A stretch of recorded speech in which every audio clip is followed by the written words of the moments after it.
అందరికీ నమస్కారం. నిన్న నేను, అమ్మ మన దేశ రక్షణ కోసం ప్రాణాలు అర్పించిన అమరవీరుడు మురళీ నాయక్ గారు ఇంటికైతే వెళ్ళాము.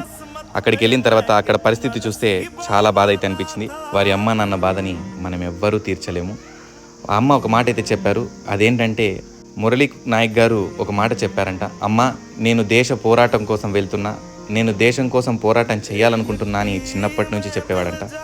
అలానే దేశం పోరాటం చేసి వీరమరణం అయితే చెందాడు. ఇదైతే చాలా బాధగా ఉంది. అక్కడ పరిస్థితి చూస్తే నాకు చాలా బాధ అయితే అనిపించింది. మనమందరం వారి తల్లిదండ్రులకు ఆ భగవంతుడి ఆశీస్సులు ఎప్పుడూ ఉండాలని మనస్ఫూర్తిగా కోరుకుందాము. ఎందుకంటే మన కోసం, మనం సంతోషంగా ఉండడం కోసం, మన భారతదేశం కోసం ఆయన పోరాటం చేస్తూ వీరమరణం చెందాడు. కాబట్టి వాళ్ళ తల్లిదండ్రులకు వాళ్ళ కుమారుడిని దూరం చేసుకున్నందుకు మనమందరూ వారికి ఎప్పుడు తోడుండాలని నేనైతే అందరికీ మనస్ఫూర్తిగా కోరుకుంటున్నాను.